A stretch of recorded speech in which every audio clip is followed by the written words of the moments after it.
ဒါလည်းမရှင်းမလုံးကတော့ဘူးပဲလက်ရှိကျွန်တော်အကြီးရောက်နေနေရတော့ကဒီကြောက်ဘူးမြို့နေတဲ့ကစိတ်ပြေဆောင်တီးနေထိုင်နေရတခုတော့ကျွန်တော်အကြီးရောက်နေတဲ့ပဲဒီနေ့က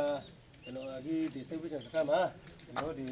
စကားကလက်ချတဲ့အလုံးတွေကိုဒီဖင်ခောက်စီကိုဒီဘက်ကဒီဒေသခံဒီစိတ်ပြေဆောင်ကိုလာပြီးဒီကွန်မတီကဒီတော့လာပဲပဲဒီဖင်ခောက်စီကိုဒီဘက်ကကျွန်တော်ဒီထိုင်းနိုင်ငံဒီဘန်ကောက်ရောက်တယ်ကျွန်တော်လူမရှိအပန်းကနေတဲ့ကသိန်းသူစီပါထိုင်းနိုင်ငံချုံကိုအပန်းကကိုရတနာထွန်းကိုနေနေရှိကိုဝါရှိကိုညီရှိကိုမခေဝတ်ဥဆောင်ကနာဒီဘက်ကစိတ်ပြေဆောင်ဒီ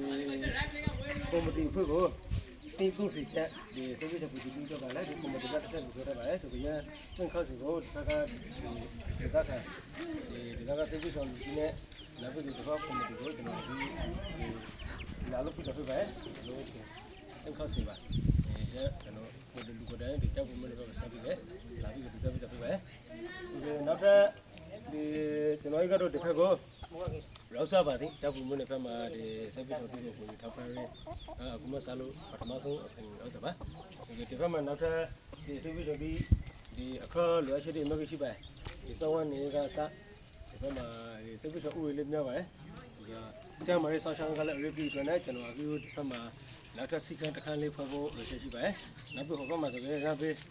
ဘက်မှာလည်းတော့ဒီရာဘေးမြို့နေထဲမှာကျွန်တော်ဒီဟိုဘက်မှာကျွန်တော်အခုခုနကမြို့နေမှာဖွဲ့ခပ်ပဲနောက်ထပ်စီကံတစ်ခါဒီဘက်မှာလေးဖွဲ့ဖို့ပြီးပါဆိုပြီးပြရပပါကလူချီတီဒီရုပ်တရားရှင်စီတိုင်းအဖက်အဖွေးစီတိုင်းဒီဘက်ကချောက်မှုမနဲ့ဘက်ကဆေးပြချပူတီကိုကျမရေးကရပင်းနဲ့ထောက်ပါပါလားနောက်ပြီးစောင်းနေကရပင်းနဲ့ထောက်ပါပါလားဆန်းနောက်ပြီးဒီပြတာလို့ကတော့ကျွန်တော်ဒီဘက်ကဆေးပြချပြီးပဲကျွန်တော်ဒီလိုအလုံးကြီးကိုလက်ခံပြီးဒီဘက်မှာကွာဆက်ပြီးနောက်ထပ်လေးလုပ်ပြီးဒီကူလောက်ဆက်ရှိပါတယ်